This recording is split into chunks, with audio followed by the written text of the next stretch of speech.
ولاړ دي دا د مومن رایفل د طرف نه د آګاهۍ مهم کم آی سی ایس بي دپاره چې دي نو دوی د هغې دپاره راځي او دلته دوی پیریډونه واخیستل نو موږ د دوی نه پوښتنې کوو چې څه دوی زده کړله او څه وایي دې حوالې سره. نوم امجد خان دی، درې سره تعلق یم، خیل درې سره منزل مومن سره. موږ دلته راغلي یو چې موږ ډېر څه زده کړه چې مطلب چې د څنګه تیاري کېږي موږ دپاره یو آګاهي مهمه یو لارې موږ ته وښوده. د دې نه علاوه موږ یو د زندګۍ یو سبق زده کړو چې مطلب لکه موږ خپل یو تعارف بچا سره څنګه کوو، ډېرې داسې موږ مشرانو سره به څنګه ملاویږو، یو افسر سره موږ څنګه ملاویږو، موږ ته ډېر پیدې راکړي جي. بل د دې نه علاوه زموږ ایجوکیشن کې هم ډېره فایده وشوه، موږ ته ډېر څه ملاو شو د دې نه جي.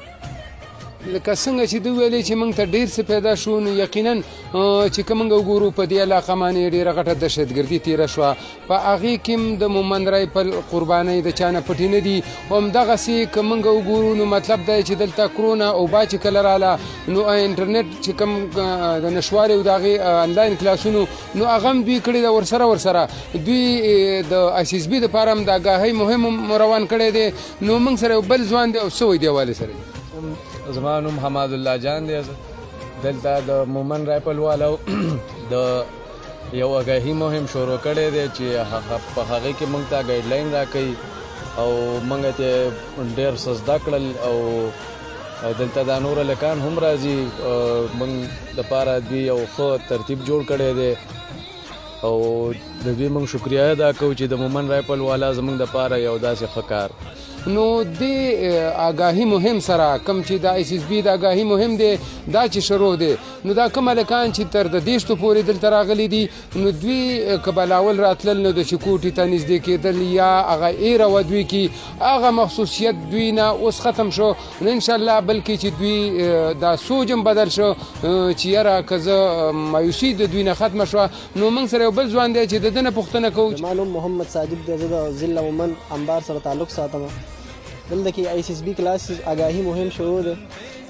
یقینا تر اوسه پورې د انبار علاقې چې کوم حالات وو هغه دې سره ډېر زیات بدل شوي دي. تر اوسه پورې به موږ دلته کې انټري هم نشوه کولی تر اوسه. او اوس چې کوم حالات دي دلته کې آګاهي مهم راکوي آی سی ایس بي.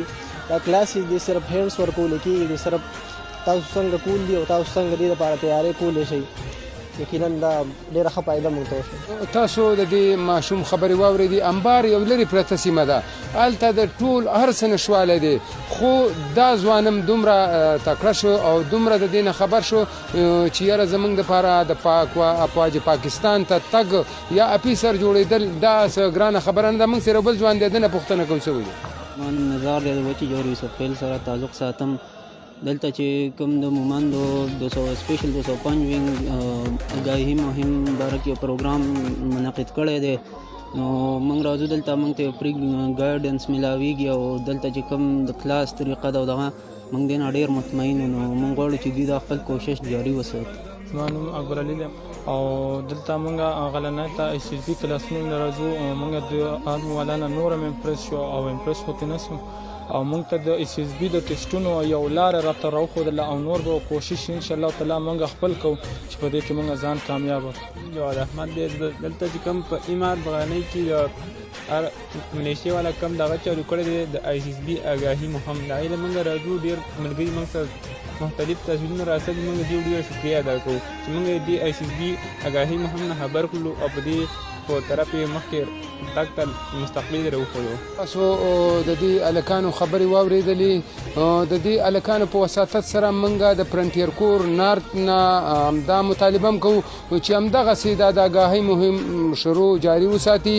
نو ممکنه ده چې زموږ د ضلع مومن چې کوم ځوانان د مایوسۍ ښکار دي یو ځل بیا هغه دې ته راشي چې هېڅکله مایوسي نشي پیلاوېدلی. موږ نن د دې هلکانو د طرف نه یو ځل بیا د مومن رایفل او د فرنټیر کور نارت دا شکریه ادا کوو چې موږ زموږ د ځوانانو کې دا حوصله واچوله چې دلته دا خلک د دې خړه خاورې سیمې سره تعلق لرونکي لرې هم تلی شي او افسران هم جوړېدی شي.